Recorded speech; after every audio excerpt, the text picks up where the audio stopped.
नमस्कार, मी कल्पना एरेवडेकर. भक्तिरस या चॅनलमध्ये आपले स्वागत आहे. मंडळी, येत्या रविवारपासून अधिक मास म्हणजेच पुरुषोत्तम मास सुरू होत आहे आणि त्यासाठी आपल्या सर्वांना माहीत असेलच की हा महिना श्री विष्णूंना अत्यंत प्रिय आहे.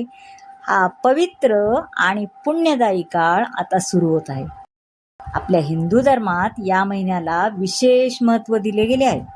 या काळात केलेले तप, ध्यान, दान, जप, व्रत किंवा भगवंताचे नामस्मरण अनेक पटींनी वाढते, फलदायी मानले जाते. म्हणूनच आपल्या भक्तिरस या चॅनलवर आपण सुरू करत आहोत अधिक मास महात्म्य आणि त्याचे सुंदर कथन. या मालिकेमध्ये रोज एक अध्याय याप्रमाणे आपण करणार आहोत. ते आपण भक्तिभावाने आपल्याला ऐकायला मिळेल. या पवित्र कथांमधून अधिक मासाचे महत्त्व, भक्तीचे सामर्थ्य आणि श्री विष्णूंची कृपा आपल्याला अनुभवायला मिळेल.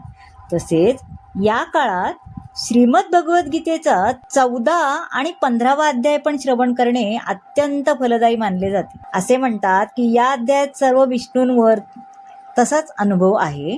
त्यामुळे तर ते आपल्या भावार्थ या चॅनलवर माझ्याच तुम्हाला ऐकायला मिळेल. त्याच्यावर मी फक्त गीता वाचते. तर 14वा आणि 15वा अध्याय आता सुरूच होत आहे, तर तेव्हा तुम्ही तो त्या चॅनलवर नक्की ऐका. त्याची लिंक मी या चॅनलच्या डिस्क्रिप्शनमध्ये या व्हिडिओच्या देत आहे. ती तुम्ही नक्की पहा आणि त्या गीतेतले सगळे तुम्ही सिरियल वाईज मी केलेले आहेत ते तुम्ही व्हिडिओ पहा.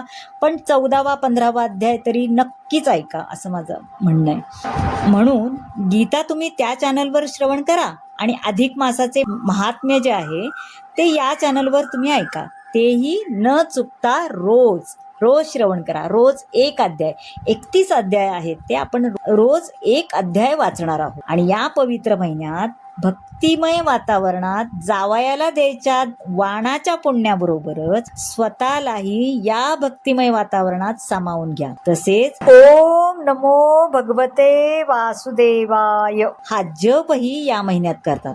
तुम्हाला शक्य असल्यास तो करा, नसला तर माझा तो व्हिडिओ आहे 108 वेळा मी हा जप केलेला, तर तोही तुम्ही नक्की ऐका. म्हणजे नुसता श्रवण केला तरी तुम्हाला तो येता जाता चालताना वगैरे कधी तुम्ही तो श्रवण करू शकता. तर तुम्हाला या महिन्यात अगदी भरगच्च असा कार्यक्रम दिलेला आहे. नक्की ऐका, नक्की श्रवण करा आणि तुम्हाला सगळं पुण्य मिळू देत अशी मी भगवंताच्या चरणी प्रार्थना करते.